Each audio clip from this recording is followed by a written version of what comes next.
Okay. So just a couple of housekeeping bits as well. So mentors, if you could just do me a favour and just change your name, just with your subject and which uni you're at. So if it's Oxford or Cambridge, or actually no, you've got your you do have your titles on screen actually. So yeah, your name should be fine as they are actually. Thank you. Again, students, please just keep your cameras and mics off. If you need to ask a question, just use the Google form or the Zoom chat. We will take a break halfway through, so I think about past, we'll take a quick 5-minute break. And then if our mentors, if you could please just quickly introduce yourself. So just your name, what subject you're doing, which uni you're at, which college, and just something you like to do in your free time. That'd be quite nice. So Jude, if you want to introduce yourself first, that'd be great. Yep. Hello, I'm Jude. I do music at St Peter's College at Oxford. I'm in my first year doing that, so it's been an interesting first year. And there's not a lot to do in my free time at the moment, but where I can, I like to get involved with the Music Society at Oxford, which is a really fun thing we do. Great, thank you. And Tom? Hi, I am Tom. I do classics on the 4-year course at Cambridge, which means I didn't have Latin or Greek at A level. In my free time, I do lots of theatre stuff, and I'm also quite heavily involved in the student union. And I'm a first year at Selwyn College, Cambridge. Great, and Harry? Hi everyone, I'm Harry. I'm a first year biochemist at Oxford University. I go to Trinity College, and my sort of extracurricular stuff, since I live in the Peak District, I'm quite big on climbing and mountain biking out here. So that's what everyone does. Great. We should have another mentor, Lewis. If he joins, I'll let him introduce himself then. But in the meantime, I'm Maddie. I'm a first year Human, Social and Political Sciences student at Murray Edwards College, Cambridge. In my free time, I like to play netball.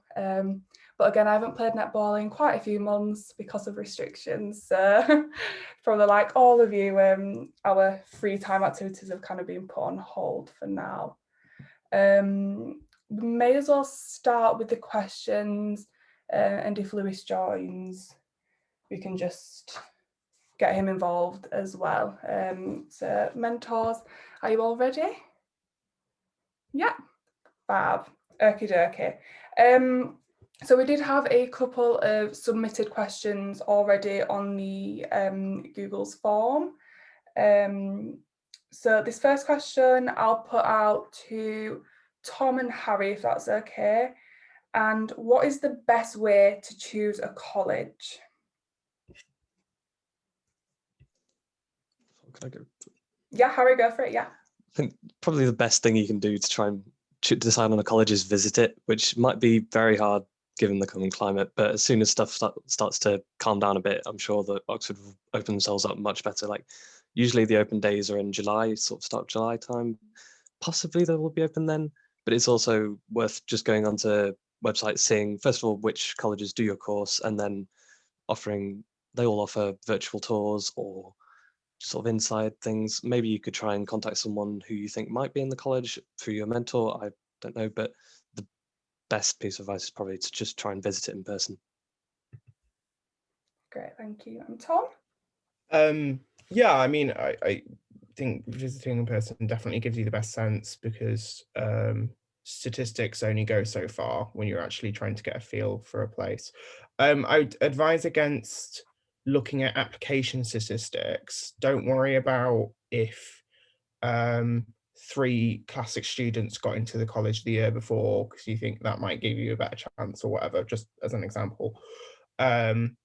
Focus more on what would be the right college for you personally, and they will know that as well, and they will want to see that you will fit in at their community.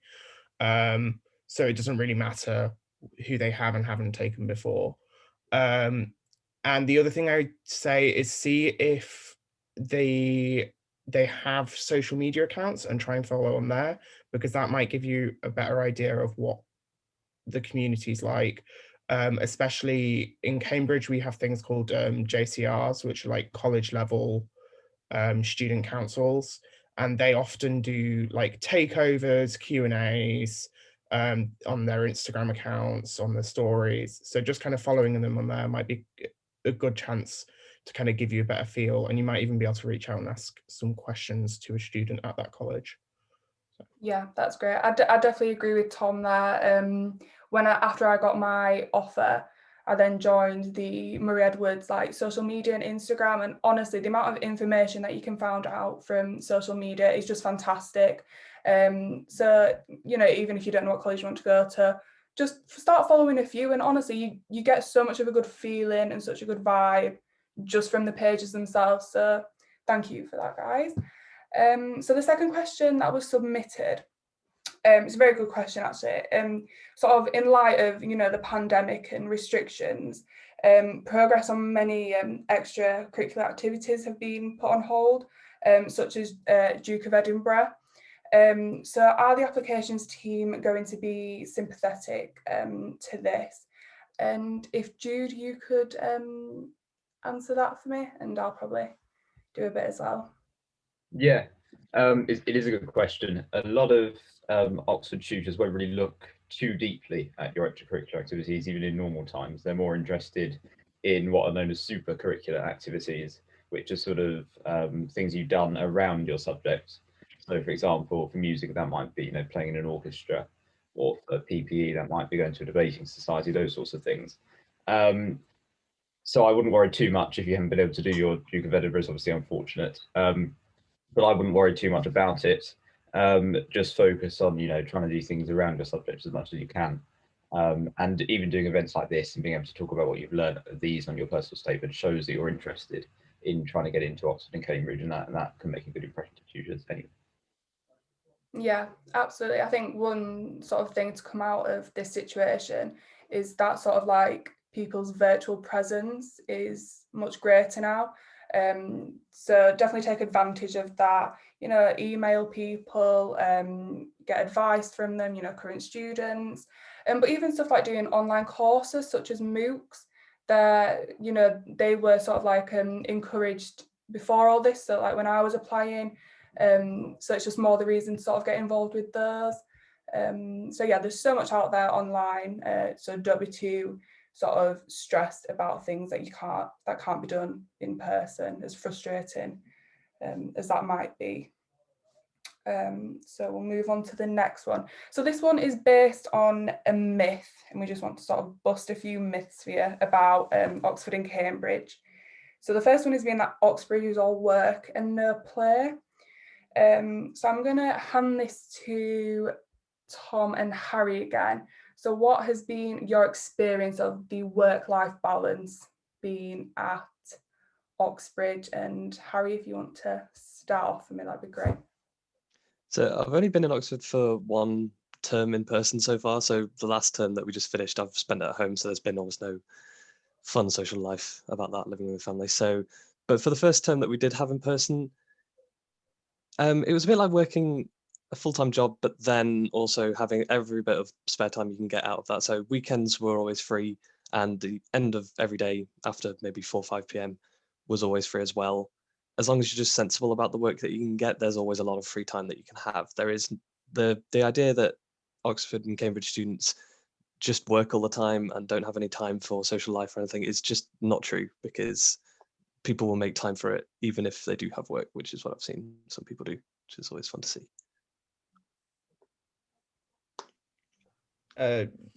Yeah, I'd kind of echo that. There's definitely a lot of time for fun. I mean, I spent a lot of time doing theatre because that's just what I enjoy. People have their sports, people have their debating societies or politics society. Like there's so much going on that like you're really encouraged to kind of get stuck in with other stuff that's not your work. I will say that you have to self-regulate in that you have to make sure you're not doing too much or too little yourself. There's no one like forcing you to take a break. And you might see some students around you who are like study machines. But I'd say don't be put off by that, because that's just what works for them. And you are absolutely encouraged, and it's completely like, no one ever will say, why didn't you spend your whole weekend working? Like, everyone wants you to have a good time while you're here, as well as getting your work done. Yeah, fab, thank you. We have actually had a question submitted, so I'll just quickly head over to that. Okay, so if you're mentioning a book in your personal statement, how should you go about doing that? It's a good question. Jude, are you okay to answer that for me? Yeah. So I read one book when I was applying to Oxford. You might want to read a bit more than that. I only did one. And that's what I mentioned on my personal statement. And I suppose it's a good thing not just to list the things you've done, that could be books or online courses, whatever, but actually say what you learned from it and what you found interesting. So I focused on something I found really interesting about a relation the author made between Cuban music and then modern pop music. And I was able to tie that into all of my interviews and talk about that there and sort of show some consistency across my application. So it's a really good idea to talk about books that you've read, but certainly go into a bit of detail as to what you learned from that book. Just to give the tutors, you want to show the tutors that you're an interesting person, that you're interested in music or whatever your subject happens to be. And the more you can talk about that subject in your personal statement, the better it will be. Yeah, I think from a humanities approach, I'd definitely sort of go for the same direction there. But Tom and Harry, is there anything else that you'd like to add to that? I don't know, Harry, if it'd be a bit different coming from like a sciences background. I don't think there's a whole lot I would add to that, but for the sake of adding a STEM point of view, I did put on one book and a magazine onto my personal statement. And whilst I wasn't asked about it at interview, I tried to make sure that in the personal statement it sort of stayed consistent with the topic that I'm trying to actually interview for. I think I made the mistake of making it a bit too broad, because the magazine that I was focusing on does everything about science rather than just biochemistry. So maybe try and do books and things that focus in on the course that you're applying to, rather than going a bit broad. Just don't make the mistake I did. Great, thank you. Tom, sorry, is there anything that you'd want to add to that? No worries if not. Yeah, I mean, all great points. Just kind of focus on what you learn from it. It shouldn't be a reading list. It should just be what you've taken from those books. Yeah, absolutely, thank you. So we'll head to the second myth now, which is I'm not the Oxbridge type. The whole I will never fit in, and that environment just isn't welcoming to who I am as a person. So the question is, how have you found sort of settling in and making friends? So I don't mind starting this off, and maybe Jude, if you could follow, that'd be fantastic. So for me particularly, coming from West Yorkshire, a very small town as well, and being the only person who applied to Oxford or Cambridge in my year, it was very daunting, and it is a complete sort of like move to a different world, and I'm sure the panelists would agree with me there. But honestly, as soon as you get there, you just all of a sudden sort of like find your group of people. It's definitely been difficult in the situation of the pandemic, but fortunately I had really great housemates, and you do just kind of, you almost accidentally find the group of people that you sort of like get along with. And as well, it kind of helps because of how intense Cambridge and Oxford are academically. Because you're so just thrown into the work, you're then kind of forced to communicate with different people, speak to different people about the subject, even sort of like your supervision or tutorial partners, all of a sudden sort of like walking to and from supervisions there, a friendship might spark there, and sort of just discussing things. So it's definitely been difficult in finding a group of people in terms of the pandemic, but in just general terms, I think it's been quite an easy sort of like route for myself. Jude, would you agree with me there, or? Yeah, I would. I think you make quite a good point there in terms of you're immediately thrown into the work and you don't really have time to think about a lot else, and everything else sort of seems to fit together around that when you arrive. I would say on the topic of the Oxbridge type, as it were, when I think about what people would associate with the Oxbridge type and the people I met at Oxford, I think I've met one person who might fit that category. The vast majority of people are very normal and very easy to get on with and want to get on with you and want to make friends because everyone's in the same position when they arrive at this place, which feels a bit like academic Disneyland. And so you sort of, everyone wants to get to know you and just go there with an open mind. Yeah, definitely. Tom or Harry, is there anything that you'd want to add? Or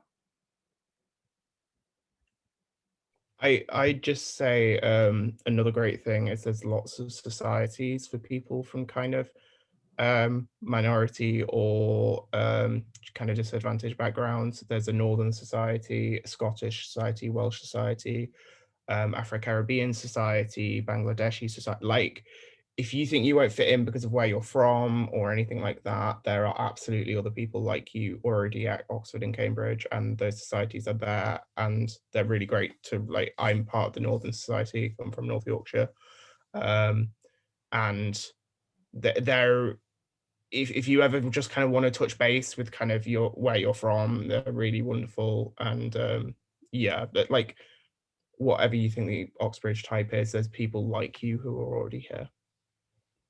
So. yeah, absolutely. Harry, if there's anything you want to add, go ahead. Yeah, sure. A bit like what Jude said about the classic Oxford stereotype, people that you think might go to Oxford, the posh people, fancy dinners, three-piece suits, all that stuff. I have also only met one person who sort of barely fits that, and he's still just great fun to be around. So no one's snobbish, no one's posh, but everyone behaves like normal people, really. You've just got extroverts, introverts, studious people, people who don't care. You've got people who behave like complete idiots all the time, who are also great fun to be around. And then societies as well, there's all everyone's here. There's no specific type, there's no Oxford type. Yeah, absolutely. Thank you. That's some great answers there. So we have got a few more submitted questions, and I would like to sort of focus and make sure we get those answered. Okay, so right. Okay, so if your GCSE results consist of 6, 7s and 8s and your A-level results were A's, would that affect your application? It's a good question. I'll put this to Tom and Harry, if that's okay. Tom, if you'd like to go first, I'll let you. Yeah, sure. So just thinking about that, I think it depends on where you're wanting to apply. I'd bear in mind that Cambridge's, for humanities, Cambridge's standard offer is an A-star, AA, and they would probably quite like to see at least one A-star in your predicted grades. That doesn't mean you won't get an offer. It just means they'll look at that. I think they don't tend to look at GCSEs too much.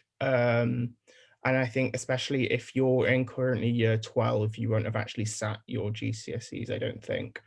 So I really wouldn't worry too much about GCSEs. I know people who have gone into A levels with mostly 5s and 6s at GCSE and then still gotten an offer, because what they focus on most is kind of pre-interview assessments, personal statement, interviews.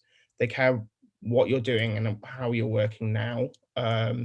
I would just bear in mind Cambridge does have typically slightly higher offers for both STEM and humanities actually than Oxford. But that's not to say it's impossible to get in with those grades. Those definitely sound very workable grades. Definitely. Harry, is there anything that you'd want to add? No pressure, if not. Yeah, sure. One thing to put forward is that none of us are involved in the admissions office, so none of us can give solid advice about what the effect GCSEs might have. Again, the fact that they were not sat in person last year might make them a little bit more lenient when it comes to the grades. I can't give any advice about that.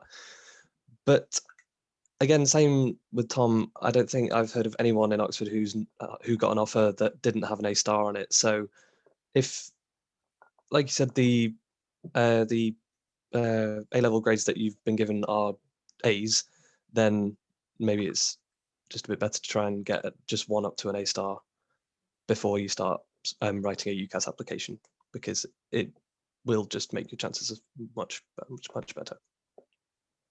Yeah, definitely. So just to add as well, I was predicted A stars. I'm a first year, so I was that year that didn't sit their A levels. And sort of in the ranking system that the government did, I ended up getting all A's.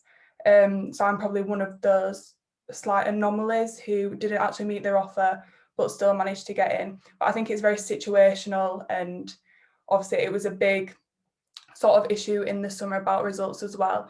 So don't let it put you off too much. But again, like Harry pointed out, we're not the admissions sort of team, so we can't sort of give guarantees or promises exactly on that kind of stuff. But feel free to send people emails and sort of ask about within sort of the uni's admission teams, because they'd be able to give some more solid advice. Sorry, Jude, go ahead. Yeah, if I can just jump in on that. So my offer for a humanities subject at Oxford was 3 A's. So I didn't have to get any A stars at all to do humanities at Oxford. I did in the end, because of how the grading system worked, get 3 A's, 1 A star and 2 A's, but I didn't need that at all, and I would have been taken if I'd got A. And so just look at the admissions requirements for your subject, and don't be put off by what your current predicted grades are, because you can change those. Great point. Thank you, Jude. So another submitted question is, what would you recommend on a personal statement in order to stand out? Jude, would you be able to start us off there? Yeah, I can only speak from my experience. I wrote 2 personal statements, one and then a draft, and then I sort of improved it afterwards. And I remember showing it to a teacher to ask them to proofread it. And the thing they came back with was I sort of tried too hard on the first personal statement. I tried too hard to stand out. And I filled it with long words that I didn't really know what they meant. I just sort of thought they sounded interesting. And she said, I wouldn't take you if you wrote this, because I don't understand what you're going on about. And I wasn't really being, myself. I wasn't talking about things I was interested in. I was trying to be what I thought the ideal Oxford student would write on their personal statement. But I think, as we've already covered, there is no ideal Oxford student. And so to stand out on your personal statement, I think have the idea in your head that you want to be interesting, and that the tutors are going to be thinking, okay, I've got to spend 3 years with this person. Do I want to do that based on what's written on this personal statement? And that's quite a daunting challenge, to try and get 3 years of information into 500 words or whatever it is. But don't try too hard to stand out. If you've done some reading, if you've done an online course, if you're interested in your subject, you're passionate about it, you'll stand out naturally. And just try and let yourself shine through the personal statement, and don't force anything in there that you wouldn't naturally want to write. Great. Is there anything that you two would want to add? Again, don't feel pressure if not. I would just kind of leading on from that is like focus on like your opinions, because they're yours. Absolutely no one else will have the exact same opinion as you. And so if you focus your personal statement on that rather than I've done X, Y, Z, you're going to stand out, because only you will have those opinions expressed in that kind of way. So and that's what they're looking for in a personal statement. They're looking at someone who can think for themselves and form opinions on academic texts. So kind of you will stand out. As long as you're kind of true to yourself, you'll stand out anyway. Yeah, great. We do just have one further down, which is specifically for law, and I know that none of us four do law, but it's still asking what would stand out on a personal statement. So we've got 3 humanities people here. So again, sort of just the same advice that has already been given by Jude and Tom. Be true to yourself. Don't put any sort of false information on there, and just follow your genuine interest, because I think it really shows when you are when you're speaking about something that you are genuinely interested in. So I'm a I apologise that there's no lawyers on here, but I think the advice is still very relevant there. Okay, so another submitted one was, as you aren't allowed to have a job during term, are there bursaries in place to aid students from lower income households? Absolutely. Financial aid is very much available in all sorts of different forms as well. I received 2 different bursaries. Honestly, they're sort of everywhere and anywhere, are bursaries, and they're very accessible as well. I don't know, it can sort of paying for rent, paying for food and all that kind of thing, it sort of dawns on you how much money that kind of costs. But absolutely, you know, that's what your tutors and sort of that's what your colleges are there for, to ensure that you are supported in all ways. So would anyone like to add anything there? Feel free. Yeah, go ahead, Harry. Yeah. So I think the universities understand that because you're not allowed to work during term time, that you realise that some people will have financial difficulties. So they put on so many bursaries and available money for you to have access to if you need it, that you almost don't need to have a job during the term time, because they'll fund you to not have one. So I think there's the Oxford bursary for my university. There's the maintenance loan you get from a government, and there's also a ton of college-specific bursaries that were available to me throughout the first term. I didn't get them the second term because we weren't here, so there's no rent to pay for, which was nice. But there were also a ton of book grants and things, so I didn't even have to pay for academic equipment. All my textbooks were built for nicely by the college, and the libraries are also chock full as well. So if you ever have to buy a textbook, I'll be very surprised. Yeah, that's great.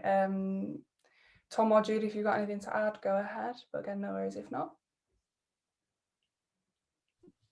I will say, although you're discouraged from working like a proper shifted job, they tend to be okay if you do tutoring. I know a lot of Cambridge students, particularly in humanities subjects, tutor A-level and GCSE students. You need to be careful not to overload yourself on that, obviously, but a couple of hours a week for basically a bit of pocket money, I think is like a viable option for a lot of people.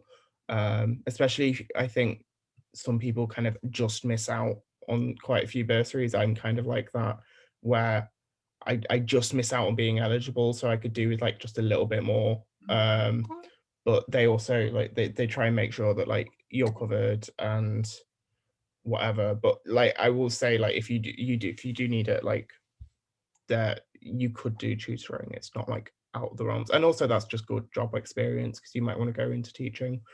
But yeah, I'll just mention that as like an option as well. Yeah, that's great, thank you. So the next one is, if you manage to secure an interview, could you explain what that process is like? So I'll hand that over to Jude and Tom, if that's okay. Yeah, I'll go first on that one then. So my interview experience was very good. I enjoyed my interviews. People will have different experience. Some people will come out of the interview thinking that was awful and still get in. Some people will come out of their interview thinking that was brilliant and not get in. So however you feel at the end of the interview, don't feel too bad no matter how you feel. For me, it was 3 days in Oxford, which seemed a bit daunting about a month before when I was asked to come. So I thought, okay, that's 3 days of not being at school, and I've got to get these incredibly high grades, get in. But in the grand scheme of things, that didn't really matter too much. You do have plenty of time to work while you're there if you need to catch up on schoolwork. And it is really, really nice to be in Oxford or in Cambridge if you're staying overnight there. And just to get a feel for what it's like to be a student. We were given free accommodation in college, and so I was in the same room that I'm in normally. I'm not there now, but normally I would be in the same style of room that I had at my interview. So that was really nice to get to know what it could be like to live there. We were given free food in the college, so didn't have to pay for anything really other than the travel up there, and the college would pay for that if you asked them to as well. In terms of the actual process of the interviews and how it actually worked, so for humanities, generally I think it can differ.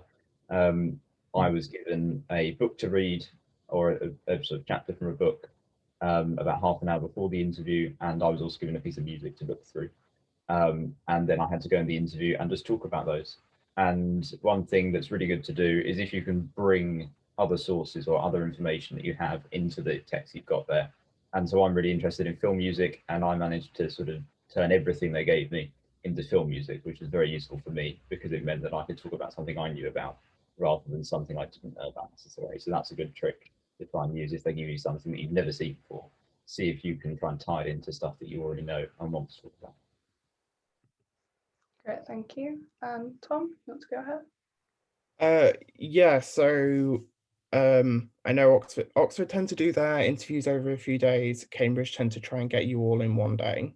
So that's kind of a key difference. So Cambridge interviews can be, if you've got a couple, can be a bit more intense because you have to do a couple in one day.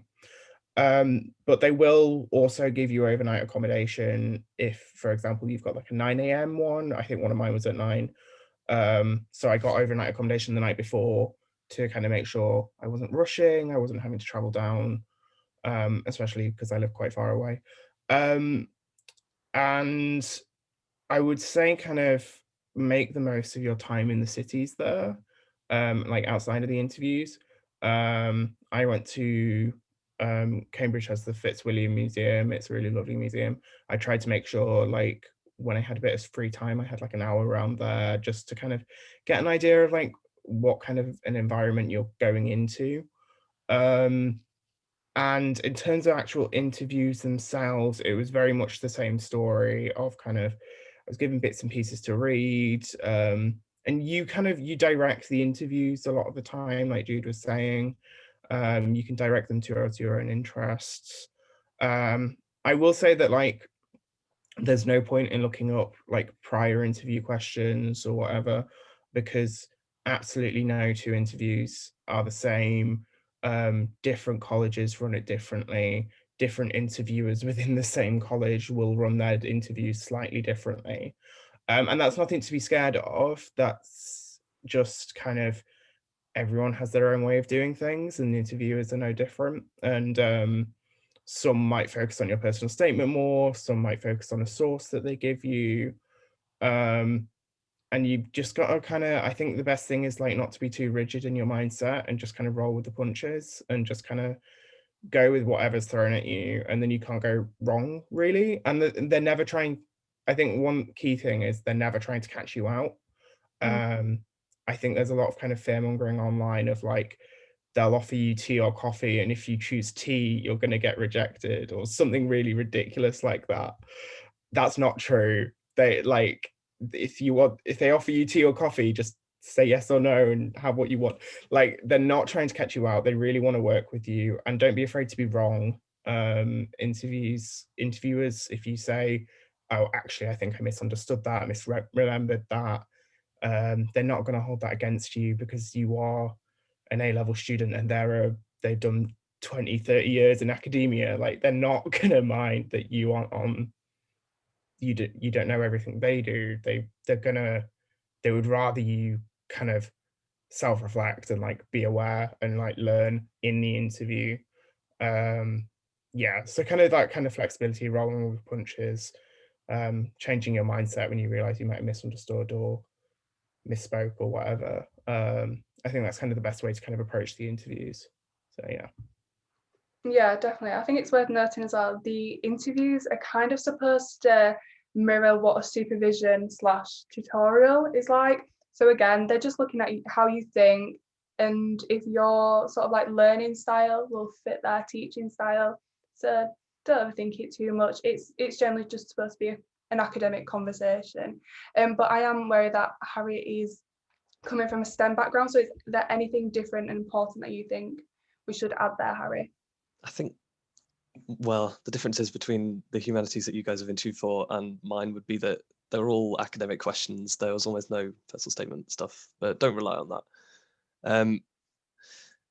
I think I had 3 interviews across 3 days, and the first one went pretty good. I thought, oh, right, if they're all like this, then I should have a pretty good chance. And then they just steadily got worse to the point where the third one just took forever because I just kept getting things wrong. Took me forever to get to the right answer. I remember just wanting the floor to open up and swallow me right out of the room. So yeah, that was a fun feeling. fun fact is everyone here seems to have an interview horror story, so expect it to go wrong. It will not be easy. But what I took away from that was that it didn't matter how you get to the answer, how long it takes, how many wrong answers you get through. As long as you can think your way through to a right answer with a reasonable amount of help from the tutor, they will eventually say, yes, that's right. And it's just the best feeling when they say, yes, you've got there, well done. So expect to just get a whole load of answers wrong. Make sure you say everything that you're thinking out loud so they know when you might be going wrong, and also accept that what they say is right, and sorry, accept what they say is right, and then move on to your next point or think of a new idea, especially if you're doing a STEM interview, because coming up with new ideas or new ways to do things underpins all of STEM pretty much. Yeah, great, thank you. So sort of the next few questions about like nightlife and normal student life. So I'll kind of pair those together, like what is the nightlife like at This Is Oxford specifically? And sort of do you feel like you're able to still manage having like a normal student life? So I'll open that to any of you three. Go ahead, and because we're all from different unis, colleges and subjects, it's all very dependent. I think the problem is a lot of us are first years, and the nightlife since it's been under a pandemic has just been not the same as what we were promised from second years and third years and people like that. So whilst there was still plenty of stuff to do in college and with other people on your landing and things, there was not a whole lot to do outside, but that will all get back to going as soon as good as it was as soon as lockdown ends, hopefully. There was one club called Plush open that was in the middle of the city that was fun to go to, but then Oxford went into tier 4 and, or not tier 4, tier 2, then 3, then 4, and it closed eventually. And we're all very sad for the last half of the term, which was fun. Yeah, anything else?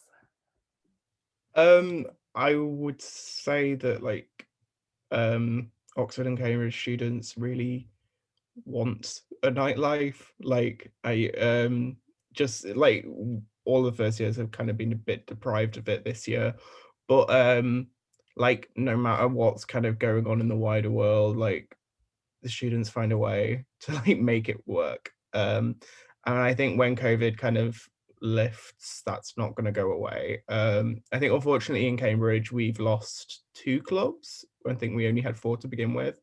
2 of them have gone bankrupt, which is a shame, but that doesn't, like the other clubs will be reopening, other things will be going on. There's always formals, which sound like they're like a sit-down meal, but also like the drinking happens and it's like a good time generally. And there's also college bops, we call them, which are kind of basically school disco but in a college. And so even if like the like open to all public nightlife clubs and stuff isn't going on, there will be people like working to make other events happen and other chances to party and socialize, even if it's not necessarily in a club, just because things are the way they are. But yeah, I think we're being called. Yes, so unfortunately there are a couple of questions that didn't get answered, but like we say, use the social media, email people, get in touch with absolutely anyone. You'll always find that people are absolutely willing to answer your questions. Thank you for listening. Panelists, you've been absolutely fantastic. Thank you so much and good luck with the application process. Good luck, everyone. Thank you everyone for coming back. Just waiting for all the breakout rooms to close.